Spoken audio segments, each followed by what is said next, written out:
अभी हम बात करने वाले हैं JEE advance 2023 paper 2 physics part के क्वेश्चन नंबर 16 एंड 17 जो एक कॉम्प्रिहेंशन था जिस पे काफ़ी डिबेट चला बाद में की आने के बाद भी। असल में क्या मिस्टेक हो रही थी कि बहुत से लोग बहुत से कोचिंग इंस्टीट्यूट्स ने उसका आंसर गलत दिया। क्या गलती क्या थी?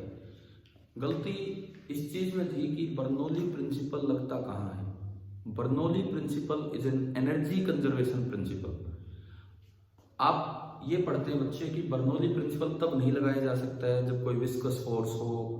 ठीक है, इस सवाल में लिखा है कि नेग्लेक्ट विस्कस फोर्स, लेकिन अगर विस्कस फोर्स है तो एनर्जी लॉस होता है।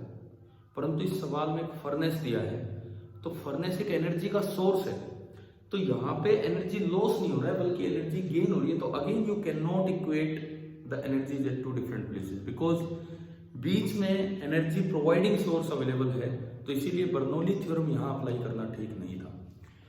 कहीं पे एनर्जी का लॉस हो, विस्कोसिटी वगैरह हो, तब भी बर्नौली नहीं लगाई जाती। लेकिन अगर एनर्जी का गेन हो रहा है तो भी आप बर्नौली से एनर्जी कंजर्वेशन नहीं लगा पाएंगे।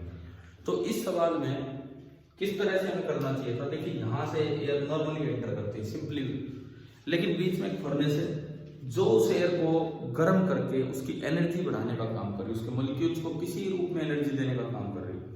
अब बर्नौली की जब आप डेरिवेशन करते हैं तो उसमें एक चीज सीखते हैं कि फ्लोइंग फ्लूइड के पास तीन तरह की एनर्जी होती है: pressure energy, kinetic energy and potential energy, gravitational potential energy. तो अगर हम बात करें, इस फर्नेस ने यहां से जब एयर को पंप आउट करने की कोशिश की तो उसने कौन कौन सी एनर्जी लेने की कोशिश की होगी? पहली बात, प्रेशर एनर्जी नहीं, क्योंकि क्वेश्चन में दिया गया है कि प्रेशर कांस्टेंट रहा है, तो जिस प्रेशर के साथ एयर एंटर कर रही है उसी प्रेशर के साथ एयर बाहर निकल रही है। इट मींस इस हीटिंग ने, इस फर्नेस की हीटिंग ने प्रेशर एनर्जी पर यूनिट वॉल्यूम बढ़ाने का बिल्कुल भी काम नहीं किया। पोटेंशियल एनर्जी डेफिनेटली बढ़ी है क्योंकि ये ऊपर शिफ्ट हो रही है, तो पोटेंशियल एनर्जी बढ़ी है, gravitational potential energy. Kinetic energy वो भी डेफिनेटली बढ़ी होगी क्योंकि हीटिंग से मॉलिक्यूल्स की स्पीड वगैरह इंक्रीज होती है। तो यहाँ पे इस फर्नेस ने दो तरह की एनर्जी प्रोवाइड करने का काम किया: energy provided by furnace. Energy provided by furnace का मतलब है, हम जो टर्मिनोलॉजी यूज कर रहे हैं दैट इज पर यूनिट वॉल्यूम। तो इसमें दो तरह की एनर्जी आई होगी, एक काइनेटिक एनर्जी और एक ग्रेविटेशनल पोटेंशियल एनर्जी। एक काइनेटिक एनर्जी और एक ग्रेविटेशनल पोटेंशियल एनर्जी। अब देखते हैं कि किस तरह से कितनी एनर्जी आई होगी। पहली बात तो ये देखो, टेम्परेचर बढ़ा है, प्रेशर कांस्टेंट है, गैस वही है जो आ रही है, यानी कि molecular mass of the gas भी कांस्टेंट है, molar mass of the gas भी कांस्टेंट है, यूनिवर्सल गैस कांस्टेंट भी चेंज नहीं हो सकता। तो देखिए, स्टेप फर्स्ट, पहला स्टेप अगर हम लें, हमने पढ़ा है रो बराबर होता है Pm/RT। प्रेशर क्वेश्चन में कांस्टेंट दिया है, मास मोलर मास कांस्टेंट होता है, R एक कांस्टेंट है। इट मींस अगर अंदर जाने पे फर्नेस के कारण टेम्परेचर बढ़ा है तो डेंसिटी कम हुई होगी because rho is inversely proportional to temperature in these conditions where pressure is constant, gas is same. So you can say rho upon रो बाहर, रो एयर। पहले बाहर का टेम्परेचर लेना है TA और फिर अंदर का टेम्परेचर लेना है। तो ये हमारी फर्स्ट इक्वेशन बनी, रो अपॉन रो एयर बराबर TA अपॉन T। अगर मैं इनमें वैल्यूज पुट करूं तो रो आपको निकालना है, rho air is 1.2, TA that is 300 upon T 360। तो यहां से जब आप कैलकुलेट करोगे तो ये रो निकल के आता है, यहां मैं लिख देता हूं, rho is coming out to be rho air 1.2 into T air 300 upon T furnace 360। और जब आप इसको सोल्व करते हो तो ये जो रो निकल के आता है ये आता है 1 किलोग्राम पर मीटर क्यूब।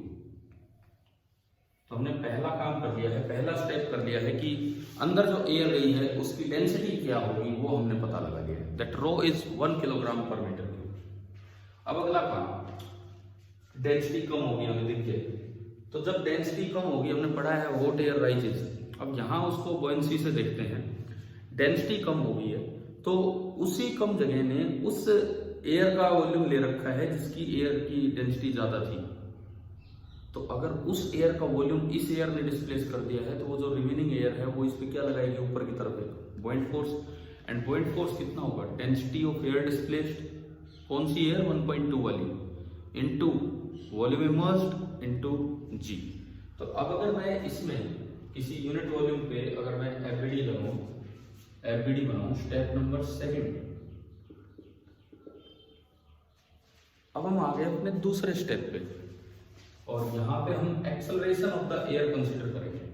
तो देखो आपने कोई भी वी वॉल्यूम का पार्ट कंसीडर किया, इस वी वॉल्यूम कौन सी है, ये हीटेड एयर है वी वॉल्यूम की, इस पर नीचे लगेगा density of heated air into v into g, this is the wait.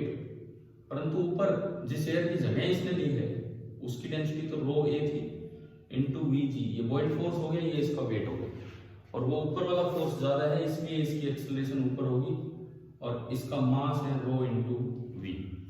आप इस पे न्यूटन सेकंड लॉ लगाएंगे, न्यूटन सेकंड लॉ कहेगा rho a v g minus rho v g बराबर rho v into a. V common आके cancel हो गया है और यहां से ए बराबर आ रहा है rho a minus rho upon rho into g. Now rho a is 1.2, rho is 1, again this is 1, 1.2 minus 1 is 0.2, 0.2 into 10, so acceleration is coming out to be 2 meter per second square। ये हमारी acceleration आ चुकी है, this is the step 2। अब इस constant acceleration से जब वो gas rise करेगी, इस कांस्टेंट एक्सेलरेशन से जब वो गैस राइज करेगी तो वो कितनी स्पीड से 9 मीटर ऊपर पहुंचेगी, अब हमें ये निकालना है। यहां से राइज करना स्टार्ट करती है, यहां जाके जाते उसकी स्पीड क्या होगी, अब हमें ये देख लेना है। तो since acceleration is constant, since acceleration is constant, so we can apply v square equal to u square plus 2as। यहाँ पर एरिया वाइड होने के कारण आप एज्यूम कर सकते हो कि स्पीड नेग्लिजिबल है, तो इनिशियल स्पीड को आपने इग्नोर कर दिया, tends to 0 through equation of continuity. तो जो ऊपर स्पीड आएगी this will be 2 into acceleration 2 into 9। अगर तो आईटी ने इतना अच्छा ये 9 मीटर दिया है ताकि कैलकुलेशन में दिक्कत ना आए, 36 बना और ये स्पीड निकल के आ गई 36 का अंडर रूट, यानी कि v is coming out to be 6 metre per second. ये तीसरे स्टेप में हमने तीसरी बात निकाली। अब आता है last step, step number 4, mass flow rate. Existing air का मास फ्लो रेट मतलब dm by dt, dm by dt। मास को आप लिख सकते हो density into volume upon dt, रो बाहर आया into dv by dt, and volume flow rate हुआ करता है एरिया इनटू वेलोसिटी। तो वॉल्यूम फ्लो रेट को आपने लिख दिया रो इनटू एरिया इनटू v। अब मैं वैल्यूज पुट करता हूं, रो दैट इज 1, हमने शुरू में निकाल दिया था पहले स्टेप में कि रो 1 है। एरिया इस क्रॉस सेक्शन का जहां से निकल रही है उसका एरिया होगा पाई इंटू 0.1 by 2 का square, diameter is 0.1 so radius is 0.1 by 2 into v it is 6। जब आप इसको सिंप्लीफाई करते हैं पाई को 3.14 लेंगे तो ये आएगा 47.1 इंटू 10⁻³ किलोग्राम पर सेकेंड, और ग्राम पर सेकेंड में 1000 से गुणा कर दो तो 47.1 ग्राम पर सेकेंड। ये आपका है dm by dt जो कि क्वेश्चन नंबर 16 में पूछा गया था। This was your question number 16। 17th question इससे एक स्टेप आगे है। 17th क्वेश्चन में कहा गया है कि अगर आप इसको बंद कर दें, अगर आप इसको एनक्लोज करते हैं तो कितना प्रेशर डिफरेंस डेवलप हो जाएगा। अभी तो कोई प्रेशर डिफरेंस नहीं है क्योंकि बोला है कांस्टेंट प्रेशर पे हीटिंग हो रही है, अंदर भी पी है बाहर भी पी है। देखो 17th क्वेश्चन यहां से देखिए, ये जो एनर्जी प्रोवाइड की है फर्नेस ने ये जो फर्नेस ने एनर्जी प्रोवाइड की है ये अभी दो एनर्जीज के रूप में जा रही है, काइनेटिक एनर्जी एंड जीपी। और प्रेशर एनर्जी नहीं बढ़ पाई है क्योंकि प्रेशर कांस्टेंट प्रेशर पे है। लेकिन जब आप इसको क्लोज कर देंगे, फर्नेस को तो वही एनर्जी देनी है जो देनी, फर्नेस ने तो अपनी एनर्जी प्रोवाइड कर दी। अब काइनेटिक एनर्जी के रूप में तो आ ही नहीं पाई क्योंकि गैस तो मूव ही नहीं कर पा रही, ऊपर तो बंद कर दिया आपने। तो दूसरी बार जो क्वेश्चन नंबर 17 के लिए जब आप चलेंगे, क्वेश्चन नंबर 17 के लिए जब आप चलेंगे तो ये जो एनर्जी प्रोवाइडेड है ये दो टर्म्स में चली जाएगी, pressure energy plus gravitational potential energy. पहले जब वो ओपन था तो ये एनर्जी इस रूप में जा रही थी, अब जब आपने उसको क्लोज कर दिया ऊपर से तो ये एनर्जी इस रूप में जाएगी। फर्नेस ने तो वही एनर्जी प्रोवाइड की है जो करनी है, यानी कि दोनों एनर्जीज कांस्टेंट है, इक्वल है। आप इनको इक्वेट करेंगे, अच्छा गैस तो उसी हाइट तक राइज की है तो जीपीई दोनों में क्या रहेगा, सेम। यानी कि जो काइनेटिक एनर्जी पर यूनिट वॉल्यूम यहाँ है इस 16th क्वेश्चन में, वही सेम बन जाएगी प्रेशर एनर्जी पर unit volume in the question number 17। तो हमारी छोटी सी इक्वेशन यहाँ पे बनेगी कि मैं इसी में मिटा के लिखता हूँ कहीं पे, इसी में लिखता हूँ मैं यहाँ पे कि अगर आप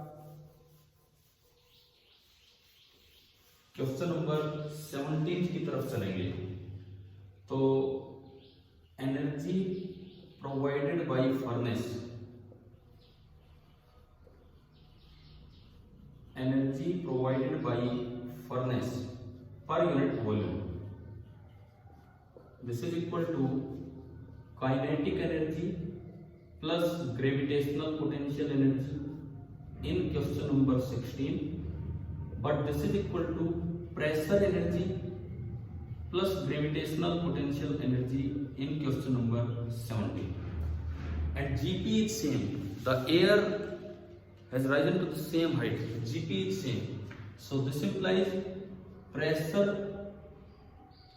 kinetic energy in question number 16. ये पर यूनिट वॉल्यूम की बात हो रही है, pressure energy in question number 17 per unit volume. Now kinetic energy gain in question number 16 is half rho v square. This is the expression which we have derived. Half rho v square is equal to potential energy, ये expression आपने अपने class notes में किया होता है, and pressure energy per unit volume is simply pressure. जो वहां अंदर का प्रेशर होगा this will be P in, increase in P in. जो प्रेशर एनर्जी बढ़ी होगी that will be increase in p in, और you can simply write delta p. So delta p is coming out to be half rho into v का square. So delta p is coming out to be 18 newton per metre square. तो ये एक अच्छा सवाल था जो ये बता रहा था कि एनर्जी कंजर्वेशन केवल तब ही वॉयलेट नहीं होता जब वहां पे फ्रिक्शन और ये सब चीजें आ जाती है, विस्कोसिटी आ जाती है। एनर्जी कंजर्वेशन तब भी वॉयलेट होता है जब वहां पे सोर्स ऑफ एनर्जी आ जाए। फ्रिक्शन वाले केस में एनर्जी कम होती है, सोर्स वाले केस में एनर्जी बढ़ जाती है।